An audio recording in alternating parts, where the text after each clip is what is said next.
for the Coach Speak Index. What's up? How's it hanging out there? We are off to a great week, a fantastic week. All of the signs in the universe are pointing in a positive direction. It all started Monday night with Kenneth Walker, Coach Speak Index flag plant, scoring 3 touchdowns. And that's not even the sign that I'm talking about. When he scored, I think it was his, I don't know if it was his second or his third touchdown, but I sent out a fun little quote tweet video of, encapsulating my excitement. And it was a clip of Japanese guitarist Masayoshi Takanaka just shredding it up, just having fun on a guitar that looked like a surfboard or something. And people started responding, who is this? And then I said, Masayoshi Takanaka, another person. Oh my God, this guy's great. You guys need to check out this album. And very happy to illuminate people to the greatness that is Masayoshi Takanaka. But the really cool thing was that I've been a big fan of this guy for several years now. I kind of stumbled onto him about 4-ish years ago or so. And just so blown away by his music that, okay, I really want to see this guy in concert. I have to see this guy live. He's getting up there in years. He's 71 years old now. But all of his concerts are in Japan. Like everyone. I've never seen him play outside of Japan. I would check in on his tour schedule every few weeks or so just to see. And it's just always in Japan. So okay, this guy's he's not coming to the States, and I'm in Europe now, but he's not coming to Europe. And one of the replies to this Takanaka tweet was saying he's playing in LA March the 9th. And I had stopped checking his website for tour information. He's just never coming to the U.S. Not going to happen. And just because I had quote tweeted with this Takanaka clip, I found out, because I was done checking for the tour dates. This was something that I resigned myself. I'm just going to have to go to Japan to see this guy live, which is fine because, Japan is on my list of travel destinations. So, eventually get there. But going to LA March 9th, never would have known if I had not tweeted that out. And I'm going to see him. I'm going to go to LA. I'm going to see Masayoshi Takanaka live, and I expect it to be one of the best experiences of my life. I cannot wait. And if you guys are, I'll see you guys at the show. If you see him in LA, March 9th. And that's a free plug for Masayoshi Takanaka. Not that he needs it. The pre-sale sold out, I believe. But this guy's incredible. What Saquon Barkley is doing on the field this year, that's what Masayoshi Takanaka does to a guitar. Just tears that shit up. Okay.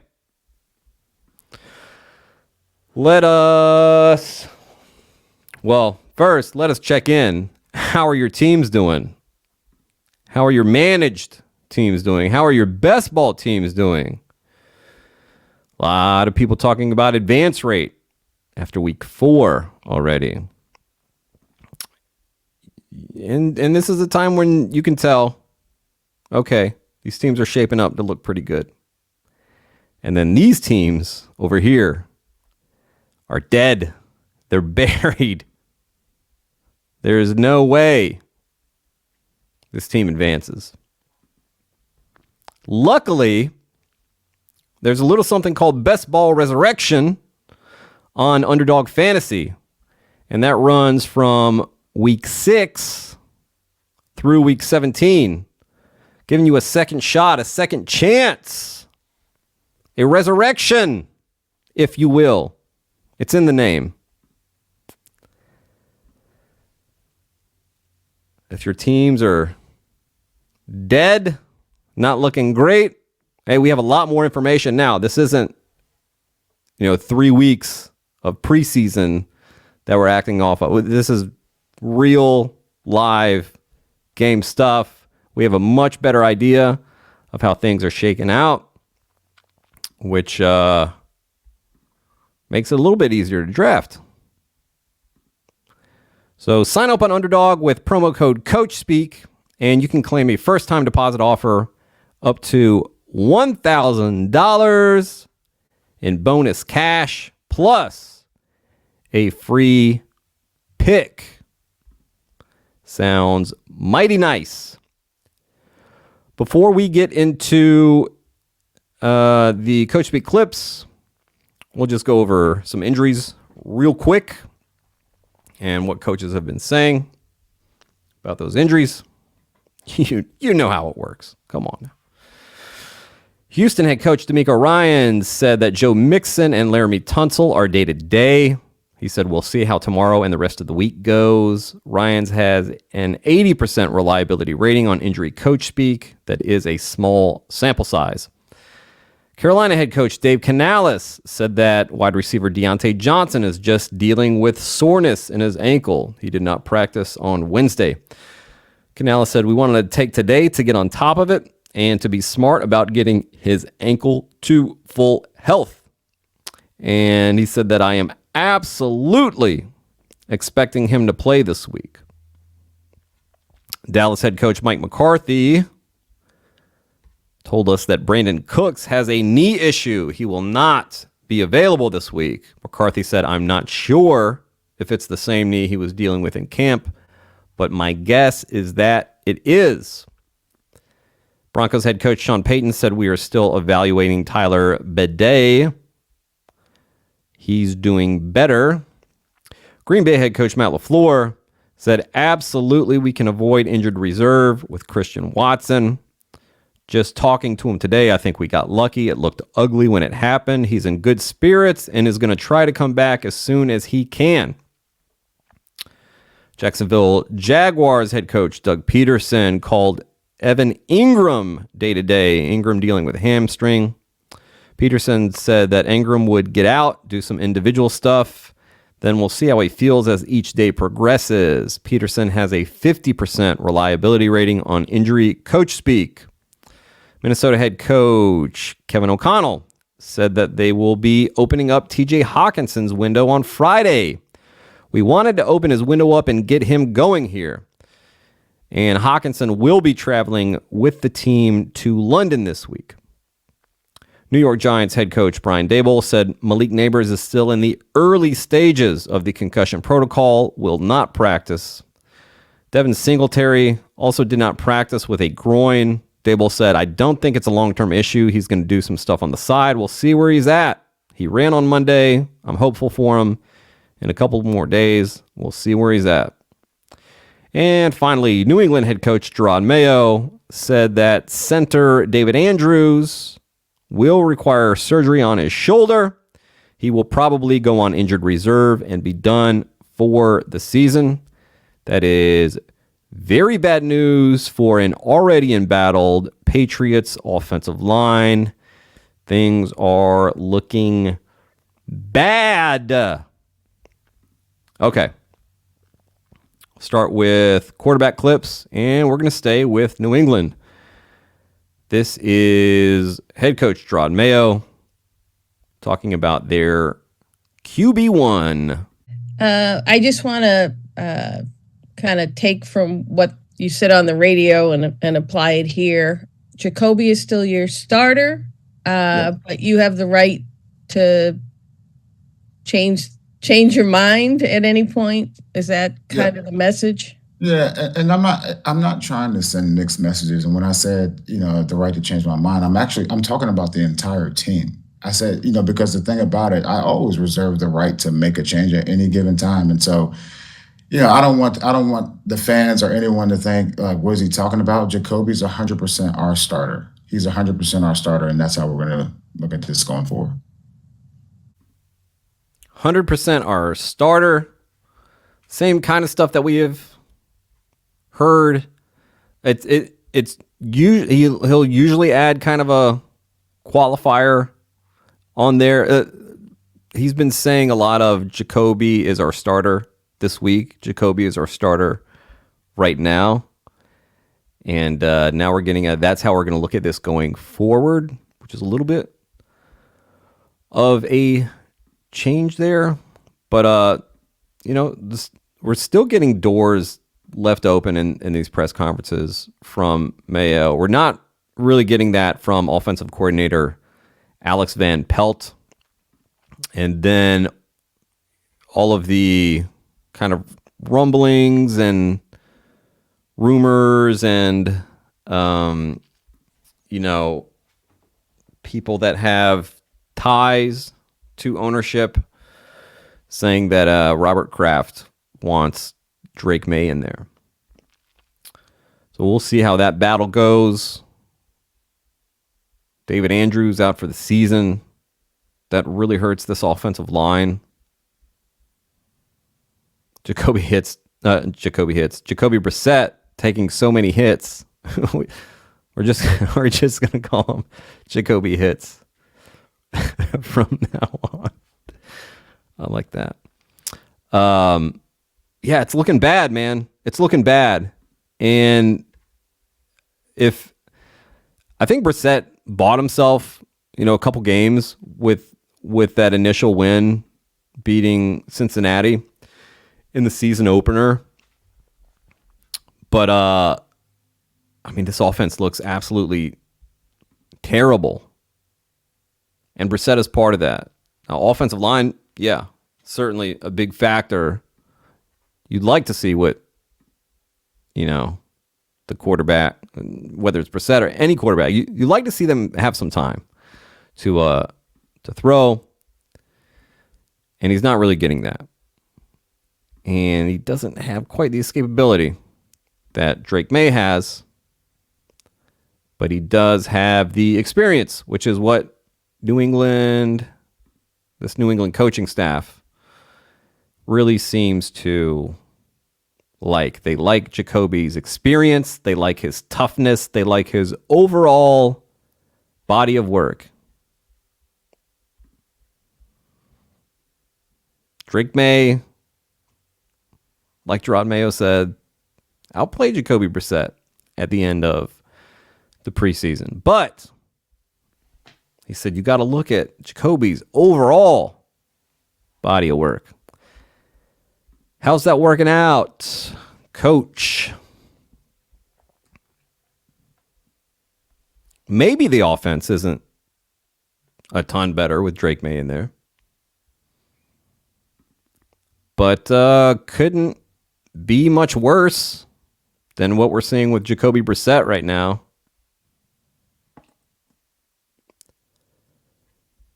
We will see when Robert Kraft puts his foot down in this situation, because that might be the only reason we see Drake May. I don't think we're going to get any push from Alex Van Pelt saying, hey, I think Drake May is ready. We need to play Drake May. He just doesn't come off as a Drake May guy from his press conferences. Okay, next. This is a fun one. my God, the vibes in Jacksonville, they're not good. They are very Florida vibes happening right now with the Jacksonville Jaguars. This is head coach Doug Peterson talking about his quarterback, Trevor Lawrence. I do like the fact, even though we may not be connecting on everything, I do like the fact that we are getting guys open down the field. Our explosive passes. You know, we obviously we missed our fair share yesterday, and it hurt us. But getting BT open down the field and Christian yesterday, and we had Gabe a couple times these last couple of weeks. I mean, that stuff is very positive. Now, do we have to improve pitch and catch better? Yes, we do. Trevor's in a bit of a slump, just throwing it, or would you say could it be more of a mentality thing for him right now? Confidence? How do you describe it? So we missed.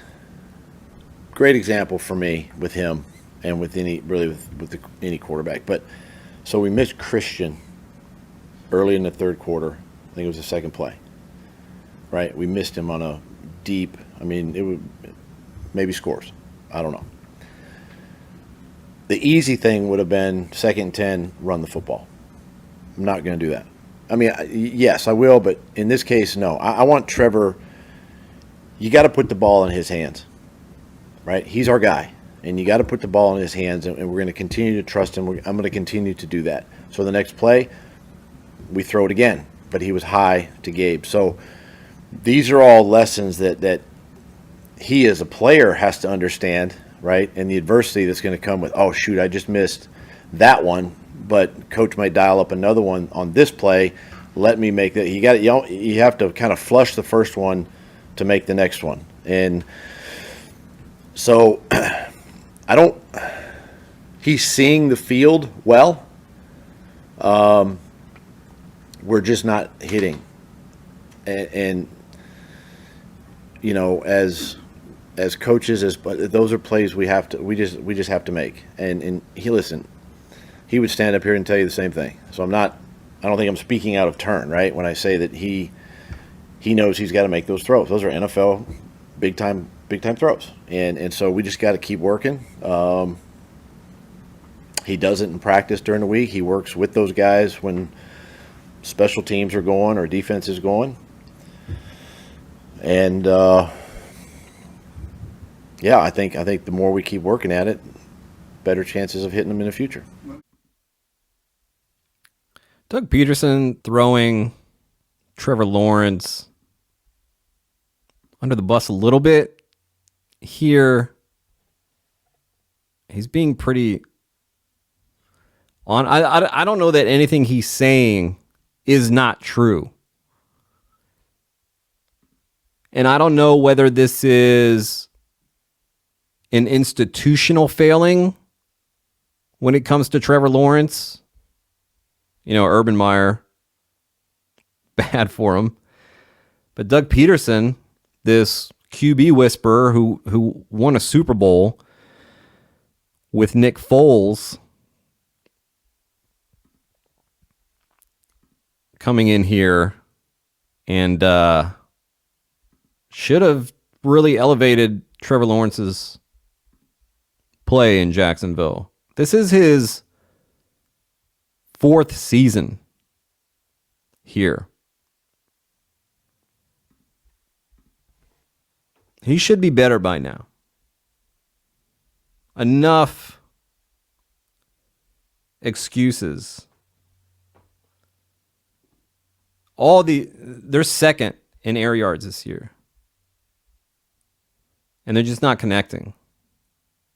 And Trevor Lawrence has completed 53.3% of his pass attempts this year. He's just off. He's off. We see this every year, especially on these deep balls, especially on balls, close to the end zone, whether the team is close to the end zone or it's just like a 50-yard pass that ends up near the end zone, they're always just too long by several yards. Sometimes they're like kind of right out of their fingertips where it looks like it might be on the receiver, but it's really not. It's really a Trevor Lawrence thing. He just keeps overshooting these guys. You can't.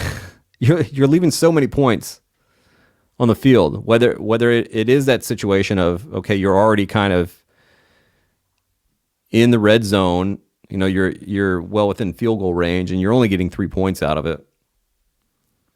But then the deep stuff, like last week, it was it Christian Kirk? He had wide open for a long touchdown and just overshoots him.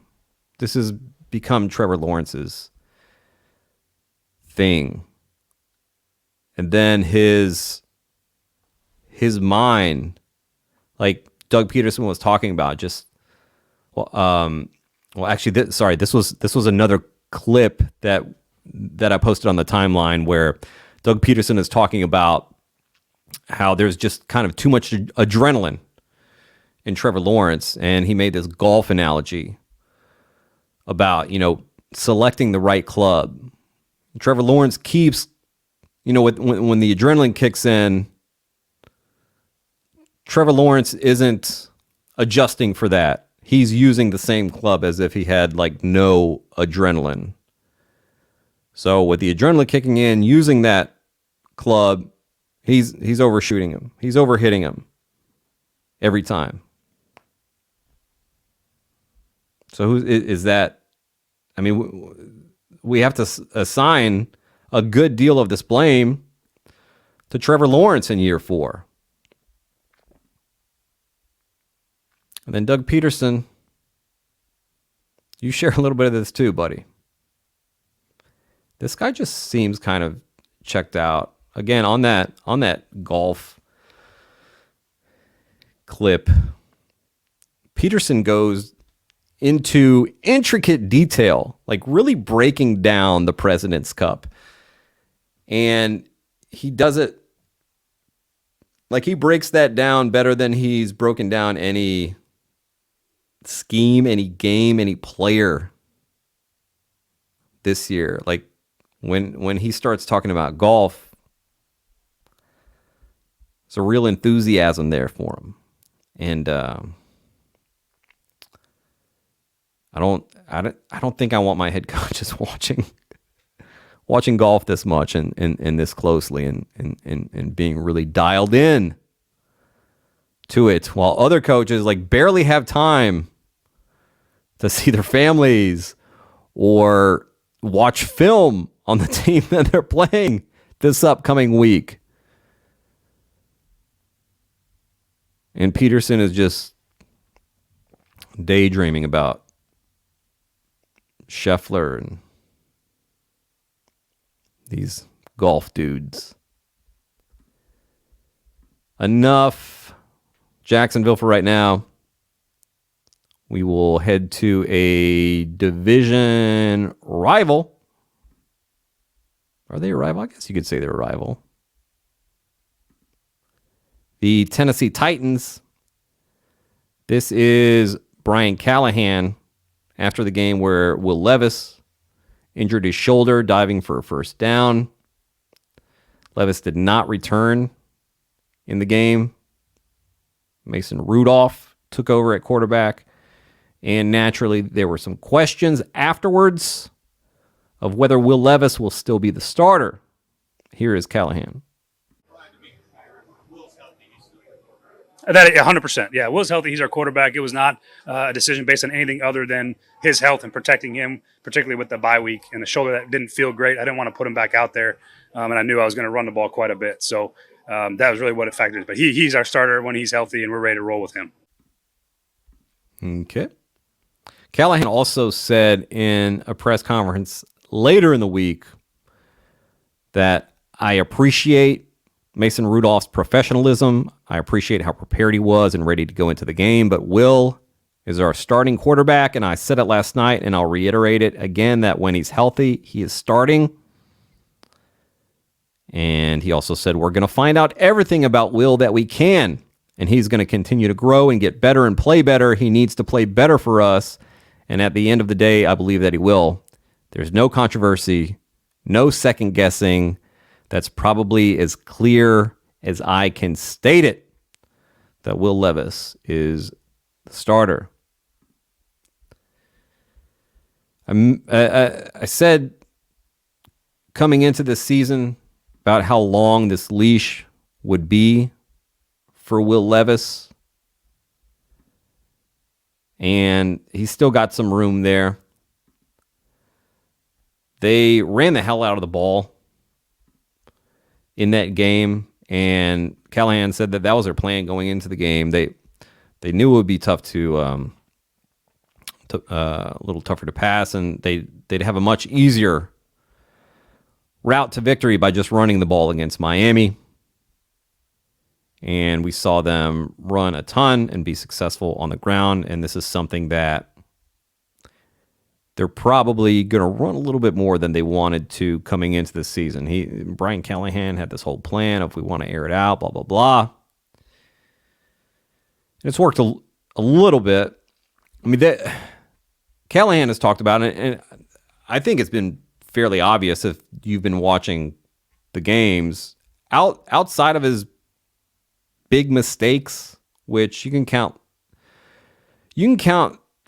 I guess, 4 big mistakes from Will Levis this year. 2 of them completely inexcusable. It's inexcusable, right? Is unexcusable? Not going to go down that road right now. Inexcusable. A couple inexcusable plays. That pick 6 that he threw a couple weeks ago. Callahan wasn't upset about that, and he had actually talked about those kinds of plays before that game even transpired. Of like, I don't mind him taking chances. I don't mind him, being aggressive, but it's the dumb brain fart stuff of, falling down to your knees and just throwing a pick 6, like a terrible pick 6. That was awful. Then the red zone fumble from a few weeks ago, really terrible stuff. But he got a pass on that other pick 6 a couple weeks ago. Just a great jump by an all-pro corner. And I believe it was Jair Alexander that housed that one. And then the interception this past week, like, not a good interception, but Callahan understood it. They had this defender that just suddenly dropped back. It was kind of a timing thing, and Levis just didn't expect or see him. And still not a great turnover, not a bad turnover, but not as terrible as those first 2. But outside of that stuff, Levis has looked good. He's looked good. He's been pretty money with his throws, looking really good on the kind of intermediate 20-yard stuff, and some good downfield stuff. A few that he'd want to have back, and then some really nice plays to Calvin Ridley. I think the leash still has some room. I don't know if he could survive like one more terrible turnover. I don't think there's any way he could survive 2 more. In the short term.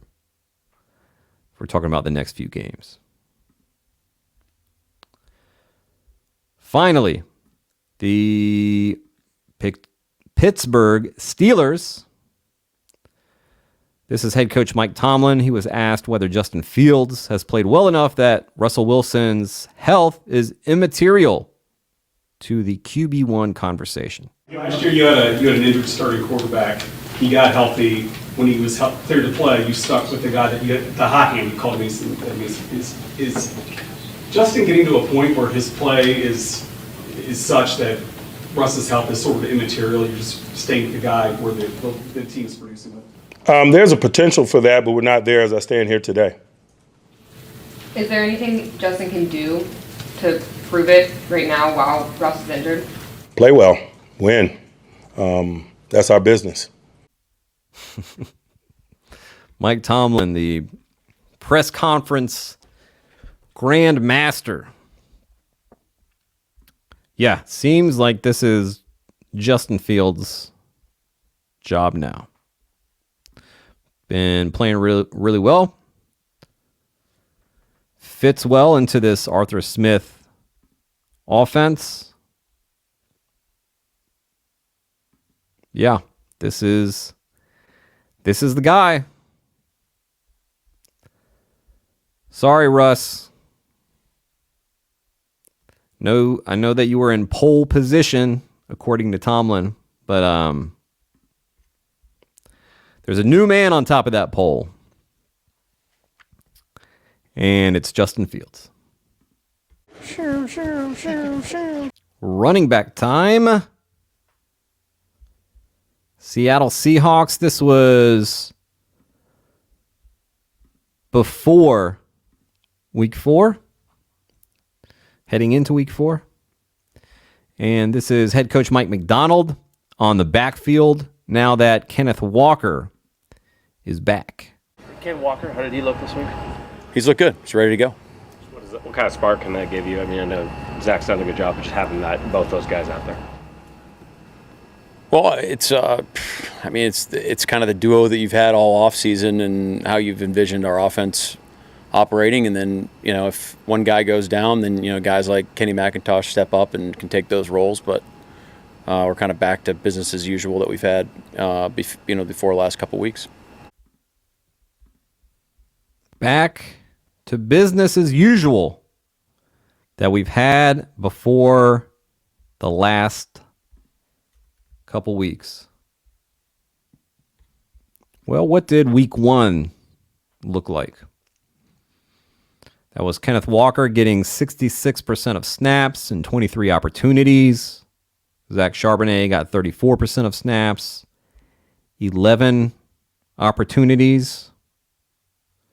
And in this game, with Kenneth Walker returning from the oblique, 59% of snaps for Kenneth Walker, 42% of snaps for Zach Charbonnet. Kenneth Walker saw 17 opportunities, and Zach Charbonnet saw 7. A lot of people were wondering, is this going to be a 50-50 split when Kenneth Walker gets back? Because Zach Charbonnet availed himself well in those couple of games that Walker was out. Mike Macdonald says, no, we are going back to what we had in week 1. And I expect for Kenneth Walker to see more work as he's healthier. So we get another game removed here where he's not coming off directly off the oblique. I think he's going back to workhorse. He's special. We saw it against the Lions. This guy, a very good run defense in Detroit. Kenneth Walker, he said, I don't care. I'm going to do Rey Mysterio Jr. moves out here. And you're not going to stop. There's nothing you can do to stop me. Because I'm Kenneth Walker. What a talent. What an incredible talent. You don't put that in a 50-50 timeshare. You just don't. And this is a smart team. This is a smart coaching staff. Only been 4 games. Haven't been a ton of press conferences from these guys, but man, watching Mike Macdonald press conferences. This guy gets it. It's so clear that he gets it. Same thing with Ryan Grubb. These are not stubborn cavemen coaches who are just going to keep trying to put square pegs into round holes. That's not this coaching staff. They are highly adaptable. They're cunning. They're just so fundamentally sound when it comes to their schemes and game plans.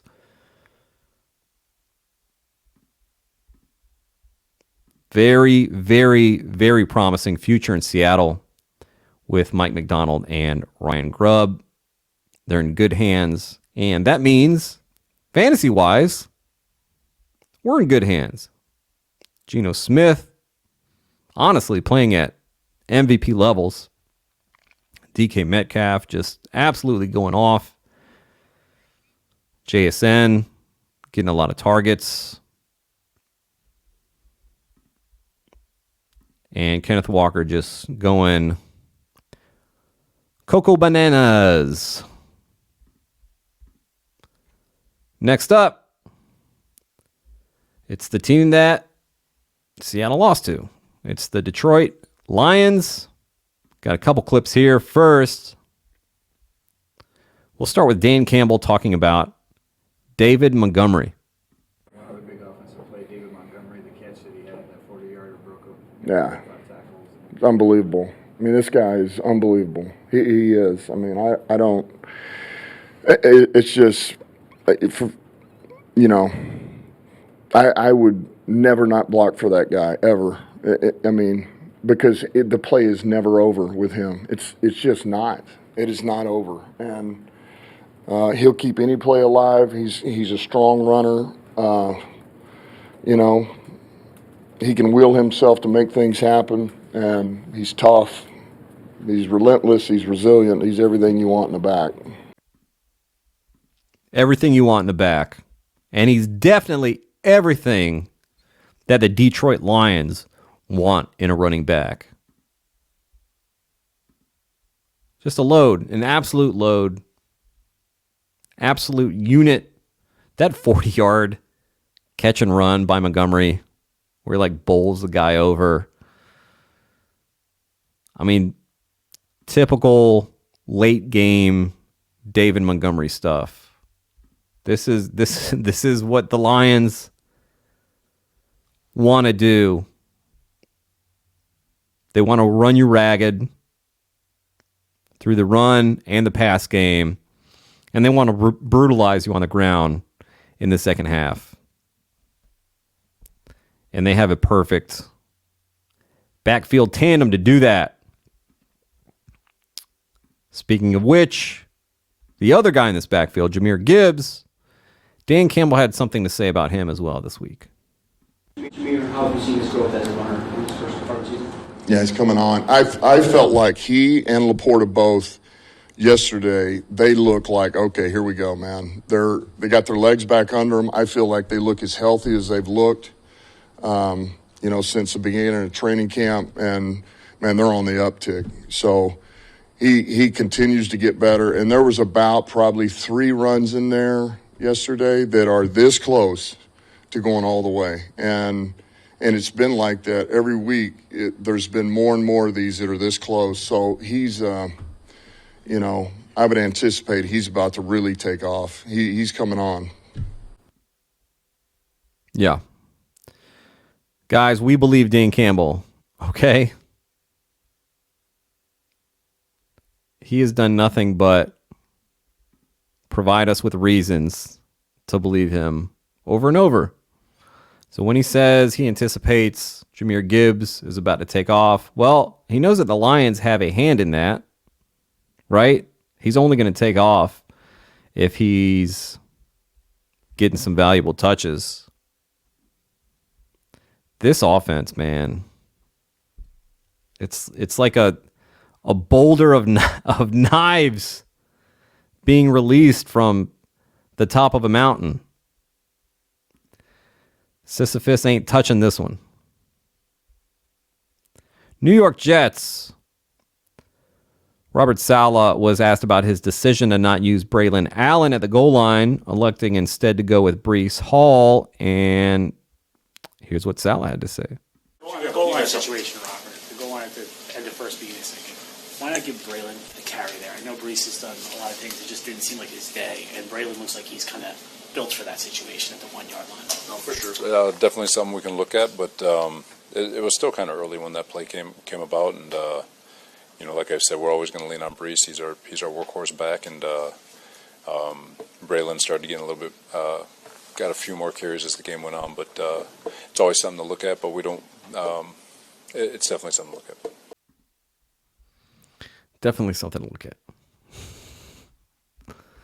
That's Robert Saleh speak for we're probably not going to change it. I was going to put this in the Discord notes section that I kind of run through at the end of the show sometimes, but we'll go ahead and bump it up because Saleh was asked later in the week whether he would integrate Braylon Allen more into the offense, and Saleh said, "He's already been integrated. I feel like he gets a lot of run every week." And he also said, Breece Hall was batting 1,000 in goal line situations this year, and he's been doing great in short yardage situations also. Yeah, so we're probably not going to see much change there. Already being integrated, okay? We're already doing what you're asking me to do. I know you're asking me to do it more, but we're already doing this thing. And they feel pretty confident about Breece at the goal line. It would be pretty bad if Braylon Allen started taking away some goal line carries. Speaking of bad backfield situations, or situations that we thought might be a little more clear, here is Atlanta head coach Raheem Morris talking about his decision to roll with Tyler Algier instead of Bijan Robinson in the game this past week. Sam Crenshaw, Atlanta 69, 92-90 game. Tyler's running. Talk about that decision to go with him, and then what he was able to do for you today. Hot man got in there, man. He got a couple runs in there, and he was able to tilt that thing, and you just keep feeding him. And he got a couple really good runs. He was critical for us. He's the heavy back, and he was heavy for us today. He got a couple yards for us, and we were really excited. I don't know how many exactly I got in front of me, but I was proud of what he was able to do when he got out there and got a chance to play for us. Hot man got in there. We heard sort of mixed messages from the Falcons this offseason. Had Raheem Morris saying you want to get the ball to Bijan as much as you can. And then offensive coordinator Zach Robinson saying Tyler Algier gonna have a real role in this offense. And yeah, this was one of those games where Tyler Algier had a real role in this offense. And I mean, it's surprising when he gets more carries or touches than Bijan Robinson. But it's not an absolutely ludicrous thing because Tyler Algier, he's a good running back. And he is heavy, like Raheem Morris said. And when you get those guys going in a game, especially in the second half of a game, kind of wearing teams down, breaking their will, it helps out. Yeah, this situation on like a week-to-week basis, a little bit scary. We're getting to the point with the Falcons where I wouldn't say we're like quite missing Arthur Smith yet, but this isn't too far from Arthur Smith with the Bijan Robinson stuff, with the Kyle Pitts stuff. The grass is not always greener. Dallas Cowboys, this is offensive coordinator Brian Schottenheimer talking about Hunter Lepke. Babe Lofberg, 105.3 The Fan. Hunter Lepke appears to be a guy, whatever you give him, he does it pretty well, and you guys are kind of giving him a fourth down run. But did I see an option route by Hunter on the play? I mean, you're going to ask me to just, what would Zim say? Maybe. No, yeah. I mean, yes, we have a ton of confidence in Hunter. We've put some of the third down stuff in there with him. We ended up going fast on the one run that he got. But, yeah, I mean, this guy is just a confident football player. He can do so many cool things. Again, and it's what you saw, honestly, it's what you saw of him coming out of college. You saw him play one back by himself. You saw him play tight end. You saw him play fullback. You saw him play special teams. And I think that was the most plays he's played this year. But Dak has gone to him in some tough third down situations, some really tough window throws, some of those tight windows. And, Hunter has made a ton of plays. The boot to the left the first week, was unbelievable against the Ravens. And then there was a third down and mid-range third down where he stuck it on and he actually took a hit. Dak took a hit. I can't remember Burns or one of them got him, but stuck it into a tight window. So Hunter's a guy that we just see continue to ascend, and there's nothing that really we don't feel that there's really a lot that he can't do, and we're still scratching the surface of how he's going to help us win a lot of games.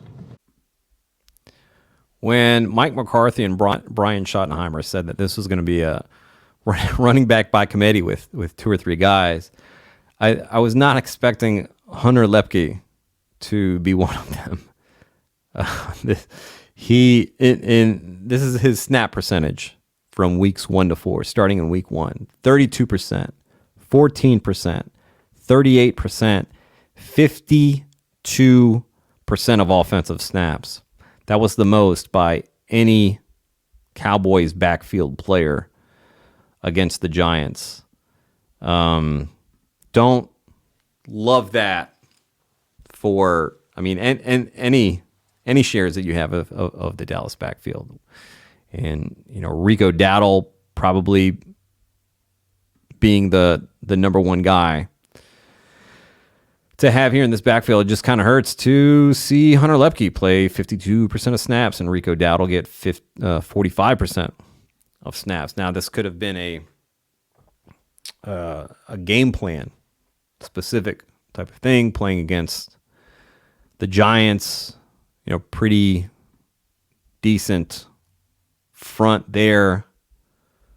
You want to get a bigger kind of fullback body to help out. Okay. This will be real nasty if this continued for the rest of the season. Because he's not, Lipke is not really, he's not a viable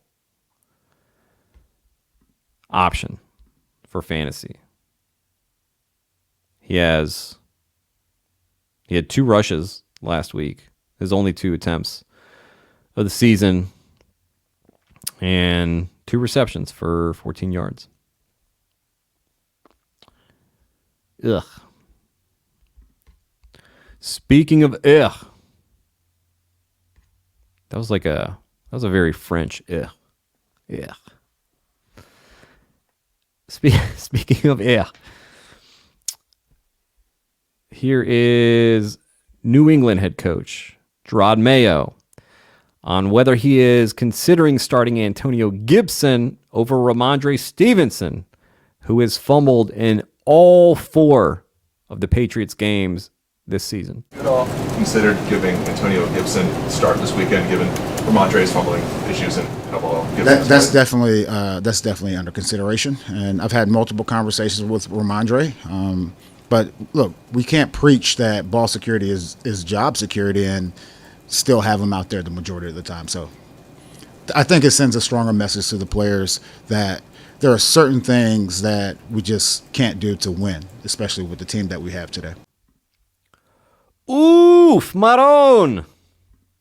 Big yikes. Ball security is job security. We can't preach that and still have him out there the majority of the time. What's very ironic about this situation is that Antonio Gibson, who's being considered to start over Ramondre Stevenson, has a really bad fumble history of his own. So what happens if he gets in there and he starts getting, the majority of run, and then he fumbles? How many fumbles will it take for him to be put in the doghouse like Ramondre Stevenson is in right now? Which, by the way, in college, Stevenson had a real rough go of it, ball security-wise. And we are seeing that pop back up in the NFL. They just signed him to a big contract, and he's resting on his laurels, it would seem, in a way. Not a great turnout right now. I do think that Mayo, he still likes Ramondre Stevenson. He just wants him to conquer this fumbling issue. I do think there is a path back to a heavier workload for Stevenson. I don't think that happens in the short term. He's just going to have to prove that, hey, I can carry the ball without fumbling it. And that's something that you can't just prove in one game. It's going to take several games of not fumbling, but maybe by fantasy playoffs we can get back to, hey, we can trust Ramondre, especially if Antonio Gibson fumbles a couple times like he has been prone to do in his career. Could end up being okay in the future, but for right now, a little bit of a problem there. No problem in Cincinnati with their backfield. Chase Brown and Zach Moss went off against Carolina.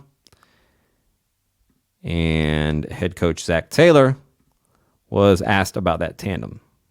Actually, he was asked about Chase Brown. He ends up talking about the tandem, but here we go. Getting back to what you were saying about the running game a moment ago, there seems to be an instant every time Chase Brown gets a handoff where you think this one might go. Do you experience the same thing? Sure. It feels like he can be shot out of a cannon, and I just think watching him and Zach, it's just they put it where it needs to go, and so you feel like every time they hit it kind of with the right timing there, and so you feel like there's opportunity for big plays, and I think both of those guys, were kind of a shoestring away from having those 50, 60 yarders yesterday, and they'll come. If we continue to give them opportunity and continue to play the game as a team the right way, then those guys are going to get their opportunities to hit those big ones. I would temper my expectations just a little bit. This was the Carolina Panthers that they diced up. Chase Brown did look very explosive. We knew he had that trait in him. But I think the vision's still a bit of a problem. What is very good is that he saw goal line work. And this is something I talked with Davis Maddock about on his show this offseason, where last year was last year was Joe Mixon getting all the goal line work. And people expected Zach Moss to get all the goal line work this year, or at least the majority of it. But Chase Brown, not a small guy. They don't really trust him in pass protection, but it's not because of his size. He's right at 215 pounds, which is about the same weight as Zach Moss. And this is he's a sturdy little dude. So good to see him getting some goal line work that makes him so much more viable in fantasy if they're going to give him that kind of work. We will end running backs with the Las Vegas Raiders head coach Antonio Pierce talking about Alexander Mattison. Coach, just thoughts on Alex Madison. Seemed pretty productive through 4 games. Just your thoughts on how he's performed. Yeah, he's deserved more reps, and he'll get them. Oh, that was a quick clip. Zamir White had a really, really terrible fourth quarter fumble in a game where Antonio Pierce was doing exactly what he said he had wanted to do, which was give Zamir White a bunch of carries. I think it was Zamir White's like 16th carry of the game, and he fumbles it, and it's returned for a touchdown,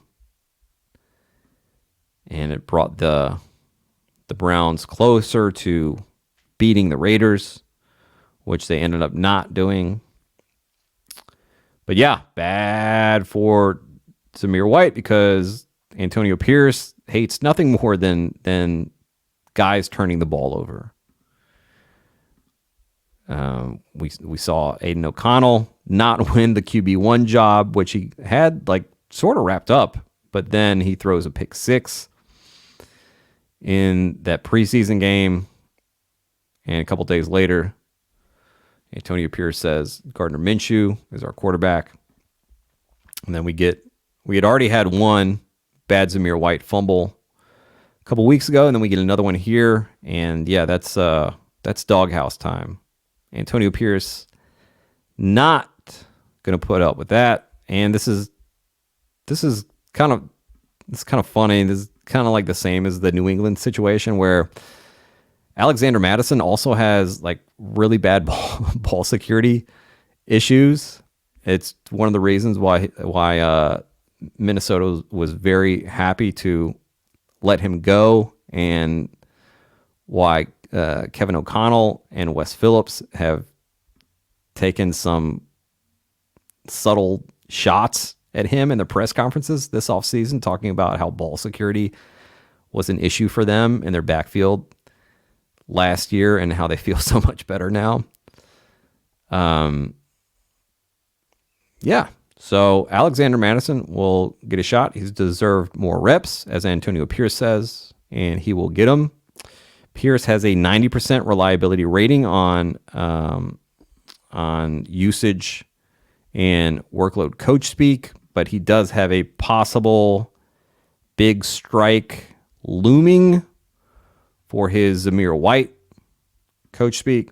But yeah, believe that Alexander Mattison will get some more reps here after that Zamir White fumble. Wide receivers. We'll start with the New York Jets head coach, Robert Saleh. And this is him talking about what rookie wide receiver Malachi Corley needs to do to get on the field. Corley, 0 snaps yesterday. What does he have to do to get on the field? He just needs to continue to work. There's a group of receivers ahead of him, obviously, that are operating a little bit better than he is right now, and we as coaches also have to continue to work to develop them and get them ready to contribute to the offense. Malachi Corley has played one offensive snap in each of the first 2 games. He played one special team snap in week 3, and then he did not play at all in week 4. This is a guy who Robert Saleh said was going to be a big piece of the offense, but I believe Saleh, I know, also their general manager talked about, hey, this guy is real raw when it comes to route running, which I would say is pretty important for a wide receiver in the National Football League to be a decent route runner.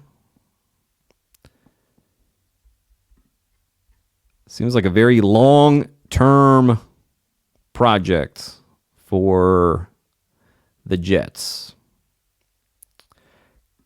Kansas City head coach Andy Reid was asked whether it is realistic to expect Xavier Worthy to give the offense more now that Rashee Rice is out. Here's what he said. Hey, Andy, understanding that Xavier Worthy's a young guy and a rookie and all that, but you guys kind of need him now. Is it realistic at this stage to expect that he could give you even more than he's giving you right now? And how do you do that? And Kelsey, I'll have a second question as well. Yeah, we'll see how he does. I mean, we've got guys here that have experience of playing in the game. So, I mean, it's not that he's the only one. Doesn't have to be the only one. So, we've got a good group of guys there that we can utilize. And, we normally spread the ball around, and that's what we'll continue to strive to do. Okay. Going to spread the ball around. This offense is really getting shaved down here. Lost Hollywood Brown. Lost Rashee Rice. We thought initially for the season, but it sounds like maybe there's a chance we get Rashee Rice back in a month or so. That would be really nice for a gentleman who has 17% Rashee Rice in Best Ball Mania. But this offense looks completely different than what they planned on coming into this season. I mean, they had it set up so nice of intermediate. We have Rashee Rice and Travis Kelce. So pick whichever one of those you want to focus the defense on, and we'll just throw it to the other guy. And then deep, you had Hollywood and Xavier Worthy of the same thing of, all right, who are you going to focus on? Because we'll just throw it to the other one. And Hollywood just doesn't play a game. Out for the season. So now it's just Kelce and Xavier Worthy. And like Andy Reid says, we have some other guys. Good group of guys that we can utilize. All right. Indianapolis Colts. This is offensive coordinator Jim Bob Cooter talking about the lack of production from A.D. Mitchell. Jim Bob, obviously a lot of the guys at the wide receiver room have had big moments. Why do you think there's been just a little bit off with A.D. Mitchell, whether it's AR or Joe Flacco? Yeah, I think it's a great question. I think it's one of those sort of small sample size things. It's early in the season. Different guys have sort of had big moments, big games, like you've talked about. We've had some really good plays being made out there, especially in that receiver room. And, for AD, you just look at his body of work individually. He's doing such a great job of sort of winning some of those one-on-ones and getting open and separating. And, just hasn't quite happened as often as any of us would have liked quite yet. I think a little bit of that is the flow of the season. A week or two back, I think I told y'all, sort of trust me, AD is going to make some big plays for us this year. I still feel that way. I mean, he's out there competing and like I said, a lot of times as a wide receiver, you're doing one of a couple things. You're trying to win a one-on-one, sort of get open, separate versus DB, or you're trying to sort of find that good spot to sit versus zone.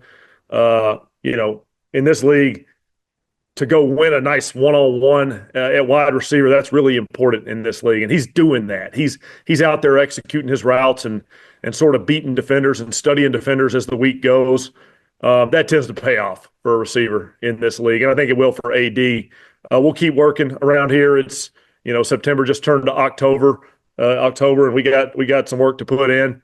But to AD's credit, when things don't quite go his way, he keeps a positive attitude. He's showing up. He's working every day. He's putting in sort of good work day after day after day. He's fired up for the win as all the rest of us, So we're out here working. The season kind of ebbs and flows, and AD's been really professional with his sort of weekly attitude and weekly adjustments. And we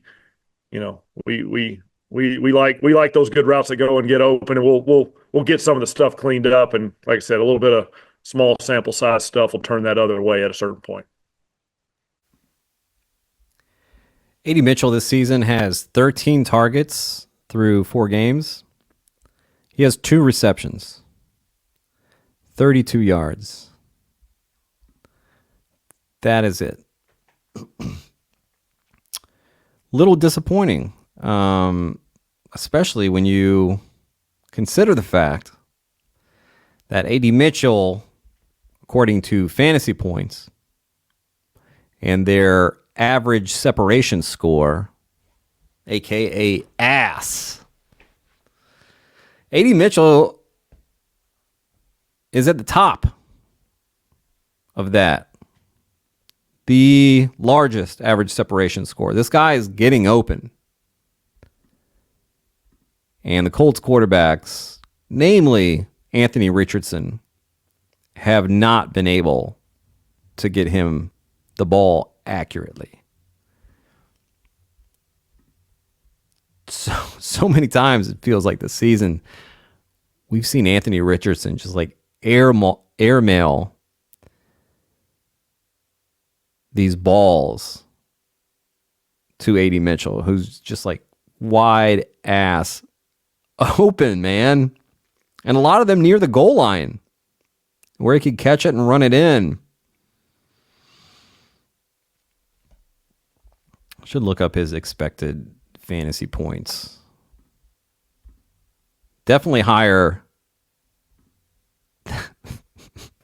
much higher than what he has right now. It's just a bit of a problem with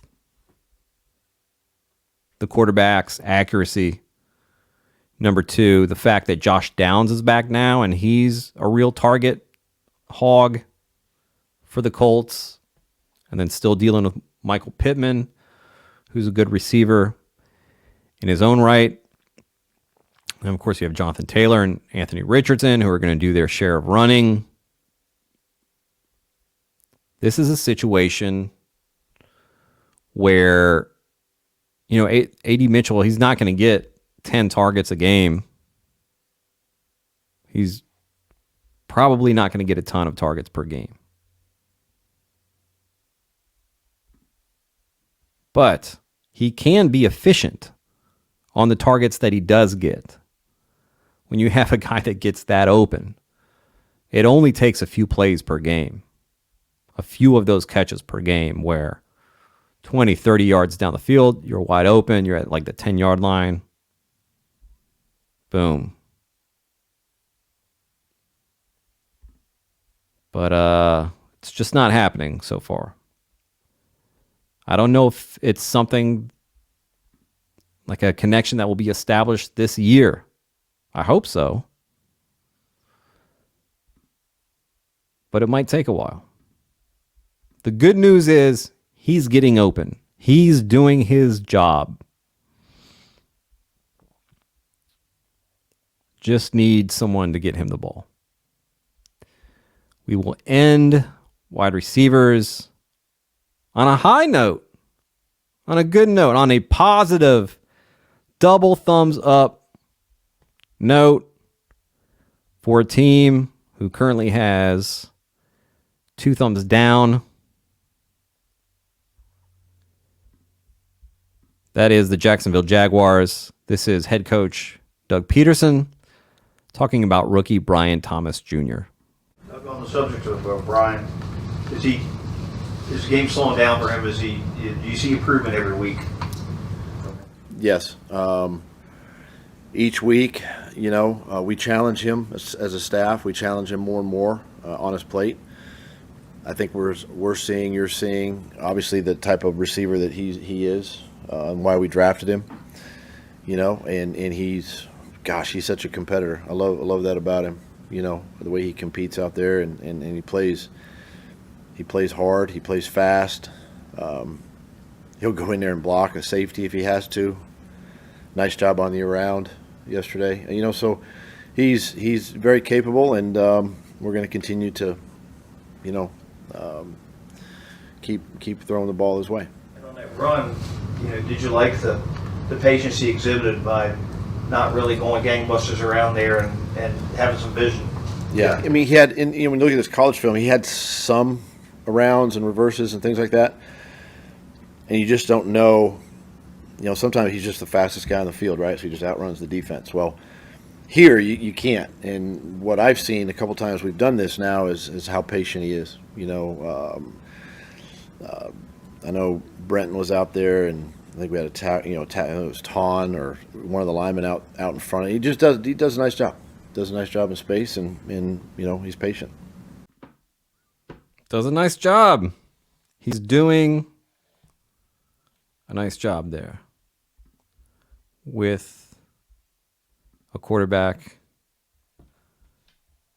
who needs to be a little more accurate. Getting a lot of targets, racking up a lot of yardage, 6.5 targets per game.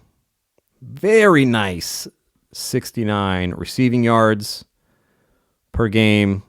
Has a couple touchdowns in his 4 outings this season. If you took Brian Thomas Jr., you should be very happy right now. This is someone who will need to be in your lineup on a weekly basis. So if you drafted him, whether it's a rookie draft, redraft, best ball, you did a good job. You did a really good job. Give yourself a pat on the back. Hug yourself. You know what? Go a step beyond patting yourself on the back. Hug yourself. Give yourself a little hug. You deserve it. Tight ends. Got a couple clips here. We'll start off with Baltimore. Big situation here. This is head coach John Harbaugh talking about Mark Andrews and the distribution of offensive opportunities. If you look at a lot of the big Henry runs or any big offensive plays over the last couple of weeks, you usually find a tight end, a fullback, or a wide receiver blocking on the perimeter or making a play downfield. What about how selfless kind of some of those guys have been? That, Mark Andrews hasn't had a catch in 2 weeks, and Flowers didn't have his normal, numbers yesterday, but just how kind of people are buying into that. I mean, football is a team sport. It's the ultimate team sport. And when you got a bunch of players who are team players, team guys, I think you have a chance to be a good team. And that's what we have. So as we've said before, it's, if Derek or the running game doesn't quite get going from a stat-wise, the questions are always going to be, what about the running game? The running game gets going, and the questions are always going to be, what about this player, that player is not getting targeted, or you're not throwing the ball that much, or the passing yards aren't up, or whatever. I mean, it's part and parcel. We understand that. And the answer is always that, the whole is greater than the parts, and the parts make the whole. And those guys get it. I mean, they're contributing in a big way. Mark Andrews is going to definitely have big games here catching the ball. Isaiah is going to have big games catching the ball. All those guys are. We're going to have a big passing game coming up here at some point in time soon. It's hard to predict when it's going to be because the games go where they go and the ball goes where it goes, and it's just a competitive deal. But my point is that the reason we ran the ball so well is because everybody was bought into the play that was being run in that moment and executed it so well. Mark had some phenomenal blocks out there. I mean, some dominant blocks. So did Isaiah. So did Bate. So did Zay. Zay's in there crack blocking. And he's, him and Tylen are crack blocking defensive ends in there. That's what makes you, gives you a chance to be successful. And when those guys are running routes and catching the ball, people will be blocking for them as well. John, and I know you kind of explained it there, but with specifically Mark, because there's a level of production that everyone kind of expects and go back-to-back games without a catch. Yeah. Is that something that you will talk to the player to make sure everything's okay, or how do you kind of handle that? I could probably try to talk to Mark to make sure everything's okay, but he would just look at me like, "What are you talking to me about? Everything's fine, everything's good." Guys are competitive. I mean, everybody wants to be the difference because they know they're great players. Mark Andrews is a great player. All those guys are special in their own way, but Mark is a star. There's no doubt about it. And the fact that we're doing well on offense and as a team, and that part hasn't been expressing itself in the last 2 weeks, gets me kind of excited because that's another weapon that we have that's going to happen. So it's just part of the versatility of the offense, which is really important. Mark Andrews getting squeezed out here in personnel groupings. His snap percentages starting in week 1, 74%, 63%, 33%, 46%. That is not good for a guy who we were drafting in the first 5 rounds, right around round 4 or 5. 1 target in each of his last 2 games. This is going to be very fantasy whack-a-mole-ish for this offense. There are going to be games where Derrick Henry goes absolutely nuclear, which we've seen the past couple weeks. There will be games where Justice Hill plays more than Derrick Henry. It's all very sensitive to game script. And then depending on the defenses that they're playing against, of course, that will determine what their offensive game plan is. Zay Flowers can do a lot of the stuff that Mark Andrews was doing in the intermediate part of the field. And they just have some other tight ends that they'd like to get involved, like obviously Isaiah Likely, but then who was it? Charlie Kolar getting loose this past week for a big reception. Yeah, they're not as worried about individual production. It's okay. What's the best thing against this defense this week? Are we going to jam the ball down their throats? Are we going to pitch it around a little bit with Zay and Likely and some of these other weapons? Justice Hill, getting him involved in the passing game. Very unsteady, very frustrating stuff here. Mark Andrews will have some spike weeks, but he is not the weekly set it and forget it tight end that we believed he would be this year. And with this clip here, it's an ugly one. It is Atlanta head coach Raheem Morris talking about Kyle Pitts' 0-catch game and how cognizant he is about getting Kyle Pitts involved. Hey, Coach. Rashad Milligan here.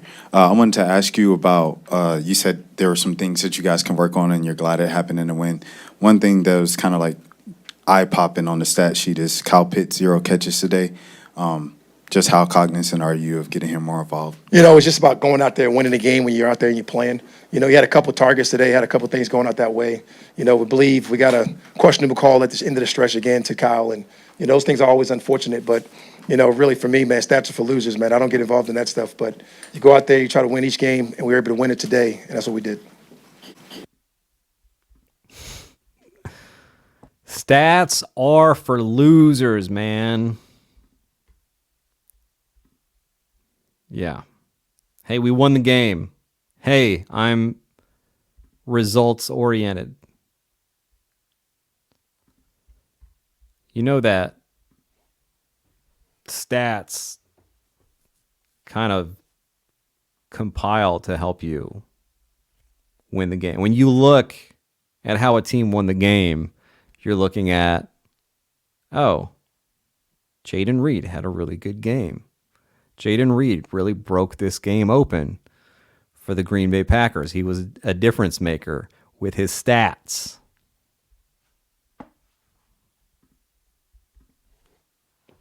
Now, Raheem Morris, yes, wrong mindset here. Dumb answer here. But Kyle Pitts, folks,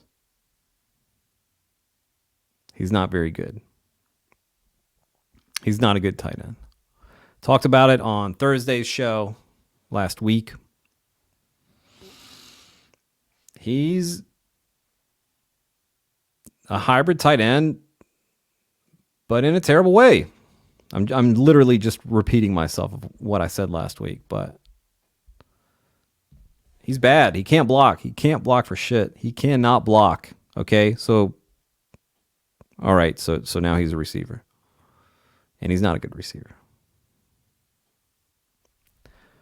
4th overall pick, guy that Raheem Morris this offseason said Kyle Pitts will be a focal point of this offense.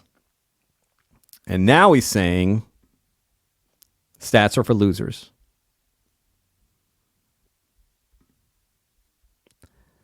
Yeah, this is not going to end well for Atlanta. Not just because of like this situation or what, but building Raheem Morris's profile this offseason. And then seeing him coach this season and seeing him in press conferences. It's going to be a bad time. Going to be a bad time for the Falcons while he's head coach. And I think while Terry Fontenot is general manager.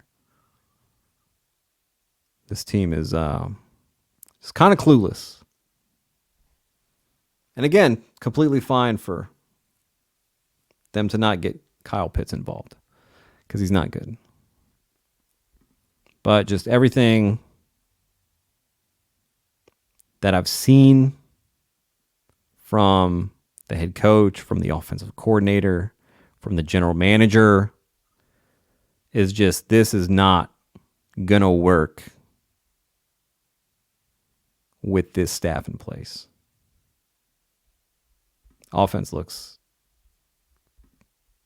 pretty bad for the pieces that they have. We will end with some juicy tidbits from the Coach Speak Index Discord. We're over 400 members in there now, and every day I watch all the press conferences, which is about 40 plus hours per week.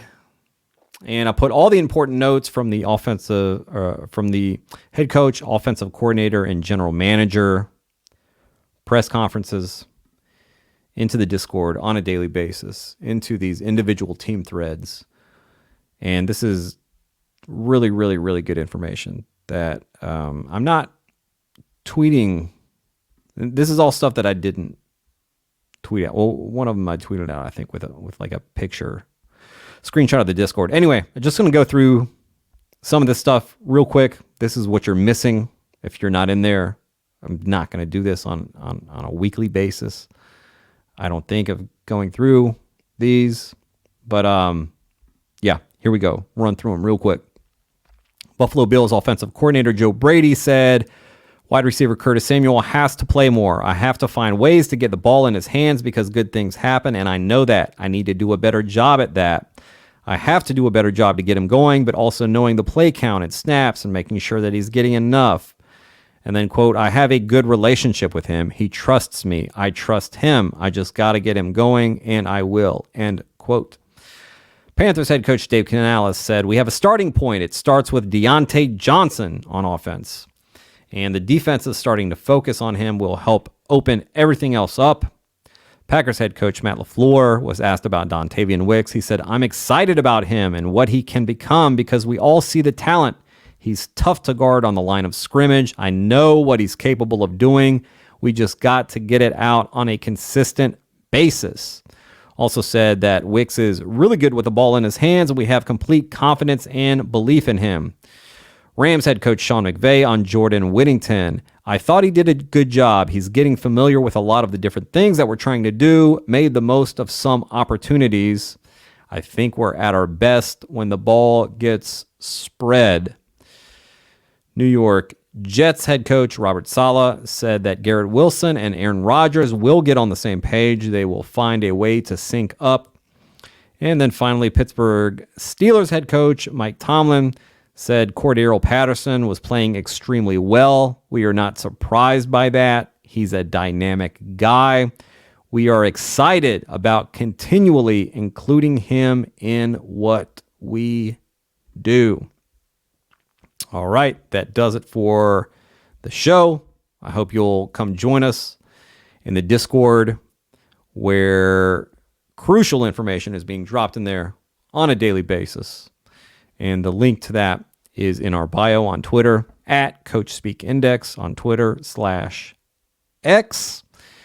And like, comment, subscribe to this YouTube channel. For those of you who still have not subscribed, I'll make a deal with you. I'll tell you what.